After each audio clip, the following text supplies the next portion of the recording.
Fala, investidores! Rafael aqui novamente. E hoje nós vamos trazer aqui 6 ações de dividendos indicadas para esse mês de setembro, né? Separadas aqui pelo Infomoney. Só lembrando que todo início de mês o Infomoney traz um levantamento das carteiras de ações recomendadas para quem tem foco em dividendos, apontando os 5 papéis preferidos dos analistas. O número pode ser maior se houver empate, como ocorreu mais uma vez.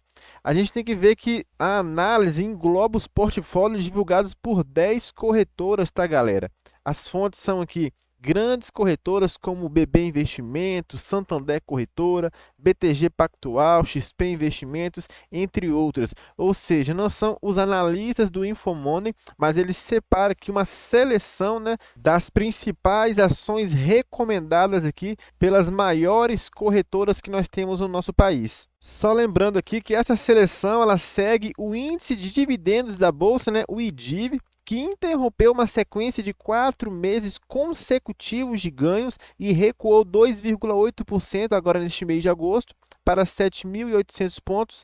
No acumulado de 8 meses, o desempenho no ano é positivo, de 9,2% contra 5,5% do Ibovespa. Então a gente observa que essa seleção de ações tem aqui um rendimento de quase 80% superior aqui quando comparado com o rendimento do Ibovespa. E essas foram as ações selecionadas, né, como houve um empate aqui no número de recomendações no segundo lugar com a Engie e a Petrobras, ficou aqui 6 ativos. E eu vou estar falando aqui a respeito, né, do ativo que eu mais concordo que está aqui e do que também eu mais discordo. A gente analisando aqui em primeiro lugar a Vale, né? A gente observa que no dividend yield de 12 meses, ela tem aqui um dividend yield acima de 6%, e quando a gente olha aqui o retorno em 2023, a gente vê que a Vale foi a única que teve um retorno negativo neste ano, e a gente tem aqui do outro lado da moeda, né, a Petrobras,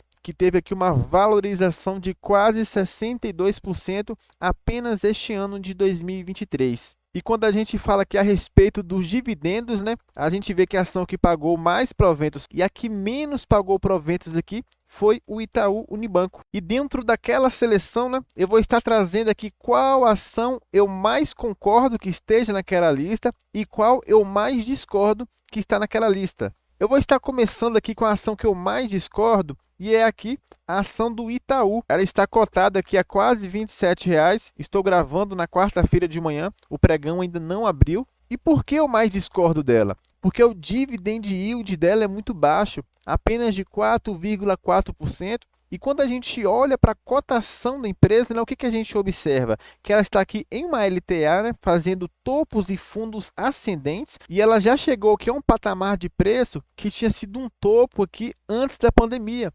E logo na pandemia, a gente observa que ela fez um topo, um fundo mais alto do que o fundo anterior, e assim sucessivamente. Ó, o topo, fundo mais alto do que o fundo anterior, e topo também mais alto do que o topo anterior, e mais uma vez, né, um topo mais alto, e aqui ele fez um fundo novamente mais alto, e assim sucessivamente, fazendo topos ascendentes e fundos também ascendentes, mas neste momento ela fez aqui um topo na mesma região de preço do seu topo anterior, mostrando aqui um esgotamento dessa força aqui de alta. Então, quando eu olho para o seu gráfico, eu vejo que ele se encontra em uma região de topo, e quando eu olho para o seu dividend yield, eu vejo que ele tem um dividend yield não tão atraente assim. Olhando para o seu payout aqui, nos últimos 10 anos, apenas 3 anos aqui, ela trouxe um payout, né, que fosse aqui muito bom. O seu histórico de dividendos a gente observa da mesma forma que apenas em 2 anos, em 2019 e em 2015,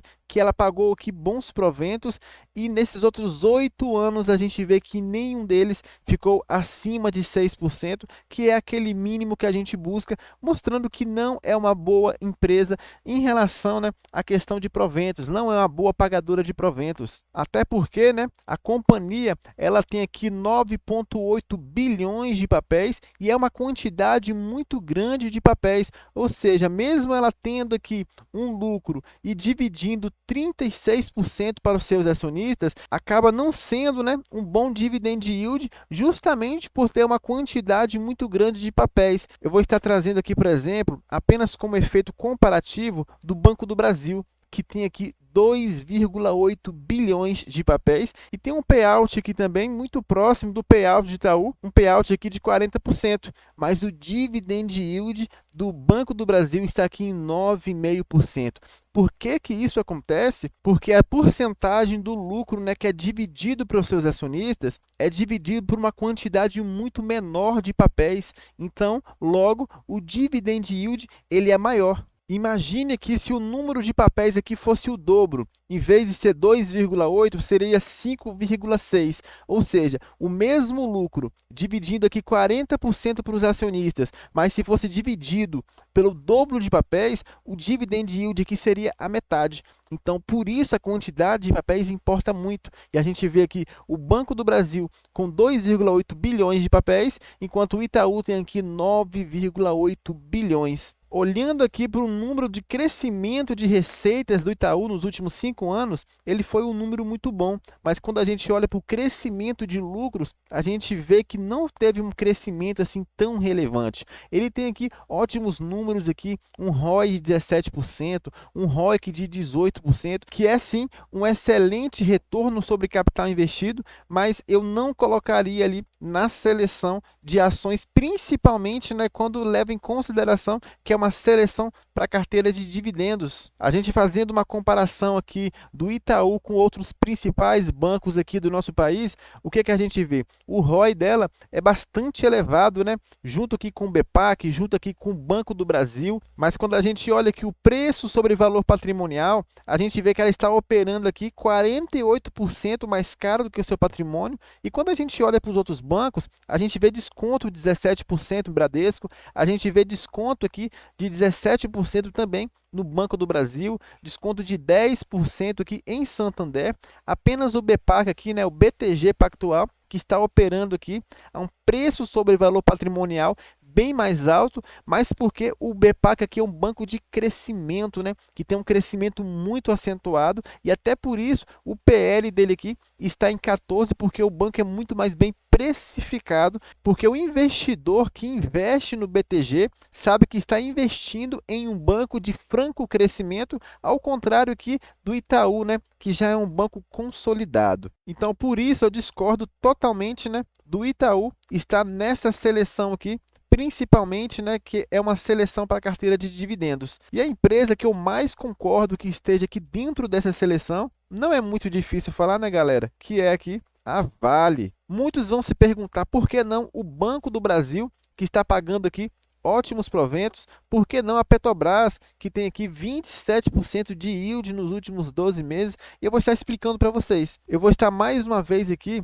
pegando o Banco do Brasil para a gente estar comparando. Eu vou estar pegando aqui, por exemplo, o gráfico dos últimos 5 anos de Banco do Brasil. A gente vê que ele ficou aqui nessa faixa de R$ 20 por muito tempo, né? Desde que ele caiu aqui na época da pandemia em 2020, ele ficou a esses patamares aqui, menores do que R$ 30, até aqui o mês 7 do ano passado, até julho do ano passado. Então, a gente observa que foi uma grande janela aqui de acumulação e que neste momento o banco está aqui próximo de um topo histórico. Mesmo o banco estando descontado, né, o seu preço sobre o valor patrimonial, estando operando aqui a um PL baixo, a gente tem que levar em consideração que o preço importa e importa muito, e por ele estar aqui operando próximo a um topo histórico, é muito mais fácil que ele venha cair do que ele venha subir. Por que que eu estou falando isso? Porque ele subiu tanto assim, porque o banco ele foi entregando ali trimestralmente, né, bons resultados, superando as expectativas, e então neste momento o banco chegou a essa cotação. Mas a qualquer alarde, seja por parte do governo, seja por parte de uma guerra, seja por parte até mesmo dos resultados que não venham a sair como esperado, a gente sabe que essas pessoas, os investidores que entraram aqui atrás, que compraram aqui a R$ 23, compraram aqui no fundo a R$ 20, compraram a R$ 25, estão aqui com 100% de rendimento, e isso eu não estou levando em consideração os dividendos que esses investidores receberam. E a gente sabe que no nosso país, grande parte do fluxo de investimento é estrangeiro. Por exemplo, aqui no mês 8, a gente vê o fluxo de investimento estrangeiro aqui fazendo consecutivas e relevantes vendas. Apenas aqui no 1º de setembro aqui,